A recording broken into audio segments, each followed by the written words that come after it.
Hello hi അസ്സലാമു അലൈക്കും നമസ്കാരം. Welcome to Arabian meals. ഇന്ന് നമ്മൾ വണ്ടികളുടെ റിവ്യൂ ചെയ്യണ പോലെ ഒരു വീഡിയോ അല്ല ഇന്ന് നമ്മൾ ഉദ്ദേശിക്കുന്നത്. ഞാനിപ്പോൾ ഇതുപോലെ ഒരു കാര്യങ്ങളൊന്നും ചാനലിൽ പറയണ്ടെന്ന് വിചാരിച്ചാണ്. പക്ഷെ നമ്മുടെ നാട്ടിൽ നടക്കണൊക്കെ കാര്യങ്ങളൊക്കെ കണ്ടിട്ട് പറയാതിരിക്കാൻ തോന്നണില്ല. കാരണം ഇപ്പോൾ സോഷ്യൽ മീഡിയയിലും എല്ലായിടത്തും ഒരു തരംഗമായിക്കൊണ്ടിരിക്കുന്നതാണ് നമ്മുടെ ജോജു ചേട്ടനൊരു വണ്ടി എടുത്ത് ഒരു ഓഫ് റോഡ് ചെയ്ത പ്രശ്നം. അത് ഒരു തെറ്റായിട്ടാണ് എല്ലാവരും കാണുന്നത്. മീഡിയാസും എല്ലാവരും എന്തോ അത് കൊട്ടിഘോഷിച്ച് വലിയ എന്തോ സംഭവം പോലെ അതൊരു കുറ്റകരമാണോ, ജോജു തെറ്റുകാരനാണോ, അങ്ങനെയൊക്കെ പല പല പല ന്യൂസ് ചാനൽസും ഇങ്ങനെയാണ് പറയുന്നത്. അപ്പോൾ എനിക്കതിൽ തോന്നിയതെന്ന് പറഞ്ഞു കഴിഞ്ഞാൽ, ഇപ്പോൾ ഒരു റോഡിൽ അപ്പോൾ ഇതിൻ്റെ ഒരു ലിങ്ക് വരണത് എവിടെ നിന്നാന്ന് വെച്ച് കഴിഞ്ഞാൽ, നമ്മുടെ എറണാകുളത്ത് ഈ ജോജു ചേട്ടൻ്റെ തന്നെ ഡിഫൻഡറിൻ്റെ ഗ്ലാസ് തല്ലി പൊളിച്ചു. അതാരായിരുന്നു? കോൺഗ്രസ്സുകാരായിരുന്നു. അപ്പോൾ അവർ കിട്ടാൻ നോക്കിയിരിക്കുകയായിരുന്നു. ആ ഒരു സമയത്താണ് കറക്റ്റ് ഒരു വന്ന് വീണതുപോലെ ഇതുപോലെ ഒരു പ്രശ്നം വന്നത്. അപ്പോൾ അവരതെടുത്ത് കേസാക്കി പ്രശ്നമാക്കി.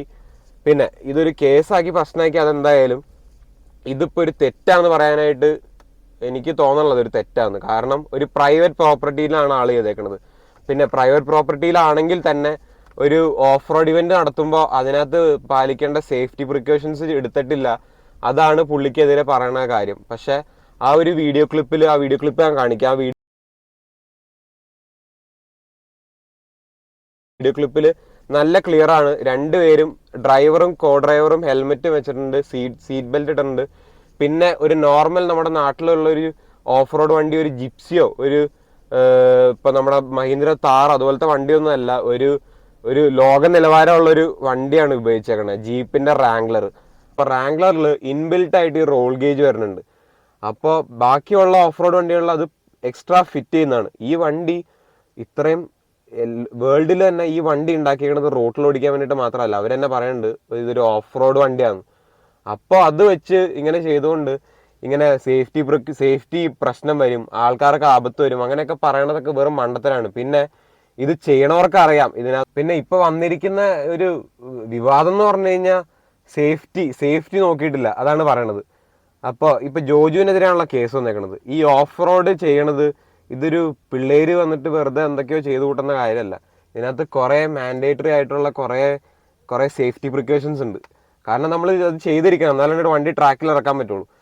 ഇതിപ്പോ എല്ലാ അഡ്വഞ്ചർ സ്പോർട്സ് എടുത്ത് നോക്കുകയാണെങ്കിലും അതിന് നല്ല ഭാഗമുണ്ട്, ചീത്ത ഭാഗമുണ്ട്. അപ്പോൾ എല്ലാത്തിലും ഒരു ഡേഞ്ചർ ആയിട്ടുള്ള കാര്യങ്ങളുണ്ട്. പക്ഷെ അതൊക്കെ സേഫ്റ്റി ഒക്കെ നോക്കിയിട്ടാണ് ഇവർ ചെയ്യണത്.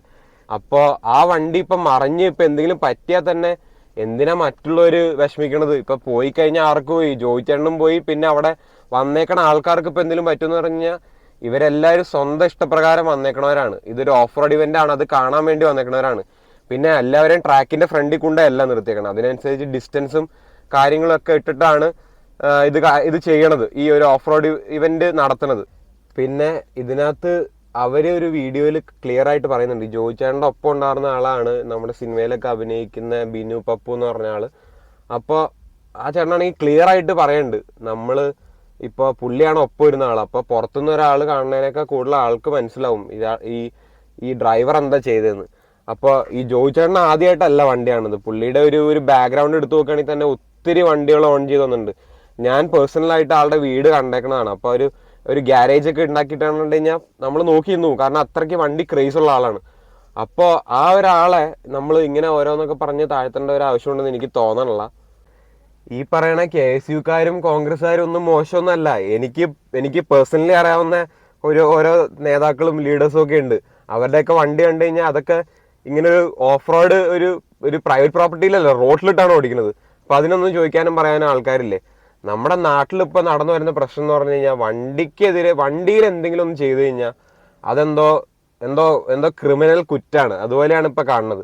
അത് അല്ലാണ്ട് വേറെ എല്ലാം തല്ലിക്കൊന്നോ കുത്തിക്കൊല്ലോ അങ്ങനെയൊക്കെ ചെയ്തു കഴിഞ്ഞാൽ കുറച്ച് കളയുമ്പോഴത്തേക്ക് ഇറങ്ങി വരും. ഇപ്പൊ തന്നെ ഈ ബുൾജെറ്റ് എന്ന് പറഞ്ഞാൽ അവരുടെ ഒരു വ്ളോഗേഴ്സിന്റെ വണ്ടി പിടിച്ചിട്ടിട്ട് എത്രയോ മാസങ്ങളായി വണ്ടി പിടിച്ചിട്ടിട്ട് ഇപ്പോഴാ വണ്ടി അവിടെ കിടന്ന് നശിച്ചു പോയിക്കൊണ്ടിരിക്കുക. എത്ര ലക്ഷം രൂപയുടെ നഷ്ടങ്ങളാണ് വരുന്നത്. ഇതൊന്നും ആർക്കും അറിയേണ്ട കാര്യമല്ല. ഇനിയത്തെ ഒരു കാലഘട്ടം എന്ന് പറഞ്ഞു കഴിഞ്ഞാൽ നമ്മുടെ നാട്ടിലൊക്കെ ഒത്തിരി മാറ്റങ്ങൾ വരേണ്ട സമയം പണ്ടേ കഴിഞ്ഞു. ഇപ്പൊ ഈ മോഡിഫിക്കേഷനും കൊണ്ട് ആർക്ക് എന്ത് ദ്രോഹമാണ് എന്നത്.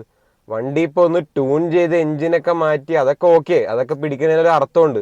ജസ്റ്റ് വണ്ടിയിൽ ഒരു അത് ഇത് ചെറിയൊരു അലോയ് വീൽ ഇട്ടു, ചെറിയൊരു ടിൻഡ് അടിച്ചു, അതിനൊന്നും ഇത്ര പ്രശ്നമാക്കേണ്ട കാര്യമില്ല. പിന്നെ ഗ്രാഫിക്സ് അടിച്ചുകൊണ്ട് എന്ത് ശ്രദ്ധ മാറാനാണ്?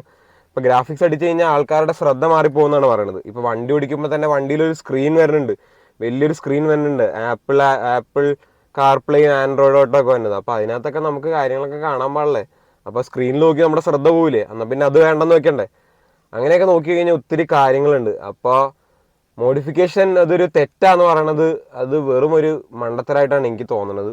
ഇനിയിപ്പോൾ മോഡിഫിക്കേഷനെ പറ്റിയൊക്കെ പറയുകയാണെങ്കിൽ മോഡിഫിക്കേഷൻ നമ്മുടെ നാട്ടിൽ ഭയങ്കര പ്രശ്നമാണ്. പക്ഷേ ബാക്കിയുള്ള പുറത്തുള്ള കൺട്രികളിൽ ഇപ്പോൾ ടോക്കിയോയിലൊക്കെ എടുത്ത് നോക്കുകയാണെങ്കിൽ അവിടെയൊക്കെ ഒരു മോഡിഫിക്കേഷൻ ഹബ്ബ് തന്നെയുണ്ട്. മോഡിഫൈ ചെയ്തുകൊണ്ട് അവർക്ക് ഒരു ആപത്തും വന്നില്ല, ആർക്കും ഒരു പ്രശ്നം വന്നില്ല. ഇത് പിന്നെ പുറത്തുള്ള സ്ഥലങ്ങളിലൊക്കെ ഇതൊരു ഓർഗനൈസ്ഡ് അല്ലാണ്ട് ലീഗലി അല്ലാണ്ട് തന്നെ റോട്ടിൽ കിടന്ന് പിള്ളേർ കിടന്ന് കാണിക്കണുണ്ട് കഴിഞ്ഞാൽ ലാൻഡ് ക്രൂസറൊക്കെ 2 വീലിലൊക്കെ ഓടിക്കണേ. അപ്പോൾ ഇത് ഇത്രയും ഓർഗനൈസ്ഡ് ആയിട്ട് ഇത്രയും പ്ലാൻഡ് ആയിട്ട് ചെയ്യുമ്പോൾ അതിനെതിരെ ഒരു ഒരു കംപ്ലൈൻ്റ് ആയിട്ട് വരിക, അതൊക്കെ ഇതൊന്നും ഒരു അക്സെപ്റ്റബിൾ കാര്യമല്ല. എന്ന് പറഞ്ഞാൽ ഇതൊന്നും നമുക്ക് അംഗീകരിച്ചു കൊടുക്കാവുന്ന കാര്യമല്ല. നമ്മുടെ നാട്ടിൽ ഇതിനൊക്കെ ഇതിനൊക്കെ എതിരെ പ്രതിഷേധിക്കണം. പ്രതിഷേധിച്ചവരാണ് ഈ ബുൾജെറ്റ്. അതുപോലെ ജോയി ചേട്ടൻ അവിടെ നിന്ന് ഹൈവേയിൽ പ്രതിഷേധിച്ചു, അതിന് ആളുടെ ഗ്ലാസ് പൊട്ടിച്ചു കളഞ്ഞു. ഇപ്പൊ ഈ ബുൾജെറ്റിന്റെ വണ്ടി പിടിച്ചിട്ടേക്കണു. ഇതൊക്കെയാണ് നമ്മുടെ നാട്ടിൽ വരുന്നത്. ഞാനിപ്പോ എൻ്റെ ഒരു ഇതിൽ നോക്കുകയാണെങ്കിൽ ഇപ്പൊ ജോയി ചേട്ടന് ഇപ്പൊ ഒരാവശ്യമില്ലാത്ത ഒരു കാര്യമാണ് എന്ന് പറഞ്ഞാൽ വെളുക്കാൻ വെച്ചത് പാണ്ടായെന്ന് പറയും. ഇപ്പോൾ ആളൊരു ചാരിറ്റബിൾ ഒരു ഇതിന് വേണ്ടിയിട്ട് അതിന് കുറച്ച് ഫണ്ടും ചെയ്തു, എന്തോ ഹെൽപ്പ് ചെയ്തു, പിന്നെ ഇതിന് വേണ്ടിയിട്ട് അത് മത്സരിക്കാൻ വന്നു. ജോയി ചേട്ടനൊക്കെ വരാന്ന് പറഞ്ഞു കഴിഞ്ഞാൽ ആ പരിപാടിക്ക് അത്രയ്ക്ക് ഒരു കൂടുതലൊരു ആൾക്കാരൊക്കെ എത്തിച്ചേരാൻ വേണ്ടിയിട്ടുള്ള ഒരു കിട്ടാണ്. അപ്പോൾ ഇങ്ങനെ ഒരു പരിപാടി നടക്കുമ്പോൾ അതിനെ ഡീപ്രമോട്ട് ചെയ്യുക, അതിനെ താഴ്ത്തി കെട്ടി അത് പ്രശ്നമാണ്, മറ്റാണ് മറിച്ചാണെന്നൊക്കെ പറയാന്നൊക്കെ പറഞ്ഞു കഴിഞ്ഞാൽ അതൊക്കെ ഭയങ്കര മോശമുള്ള കാര്യമാണ്. ഈ എന്ത് പാർട്ടി ആയിക്കോട്ടെ, ഞാനിപ്പോൾ ഇന്ന പാർട്ടീനെ സപ്പോർട്ട് ചെയ്ത് പറയല്ല. ഇപ്പൊ ജോയി ചേട്ടൻ അങ്ങനെ ചെയ്തപ്പോൾ ഒന്ന് സപ്പോർട്ട് ചെയ്ത് കൊടുക്കുക, എന്നൊരു ചാരിറ്റി, ഒന്നില്ലെങ്കിൽ ഒരു ചാരിറ്റിക്ക് വേണ്ടിയിട്ടാണല്ലോ ചെയ്തത്. അപ്പോൾ ഒന്ന് സപ്പോർട്ട് ചെയ്ത് കൊടുക്കുക. അല്ലാണ്ട് പുള്ളിക്കെതിരെ ഇടയ്ക്ക് അതിന്റെ ബാക്കിൽ നിന്ന് കുത്തല്ല വേണ്ടത്.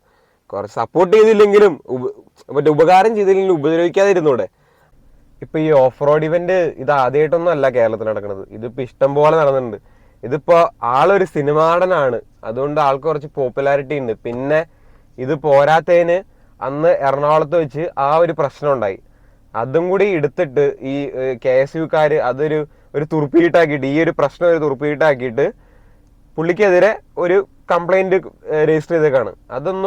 ആ കംപ്ലൈന്റിനൊന്നും ആരും സപ്പോർട്ട് ചെയ്യരുത്. എല്ലാവരും ജോയി ചേട്ടനെ ഒപ്പം സപ്പോർട്ട് ചെയ്യണം. അതാണ് എൻ്റെ ഒരു അഭിപ്രായം. അപ്പോൾ ഇത് നമ്മൾ ഈ ഒരു വീഡിയോ ചെയ്യണത് എന്തുകൊണ്ട് ചെയ്യണമെന്ന് വെച്ച് കഴിഞ്ഞാൽ ഇങ്ങനത്തെ കാര്യങ്ങളൊന്നും ഞാൻ എൻ്റെ ചാനലിൽ പറയരുതെന്നൊക്കെ ആലോചിച്ചതാണ്. പക്ഷെ ഇത് കണ്ടപ്പോൾ എന്തോ പറയണമെന്ന് തോന്നി, അതുകൊണ്ട് പറയുന്നെന്ന് മാത്രം. അപ്പോൾ ഇത്രയൊക്കെയാണ് ഇതിനെപ്പറ്റി പറയാനുള്ളൂ. അപ്പോൾ അടുത്ത വീഡിയോയിൽ കാണുന്നവരേക്കും എല്ലാവർക്കും അസ്സലാമ. Thank you. Keep supporting. Drive safe.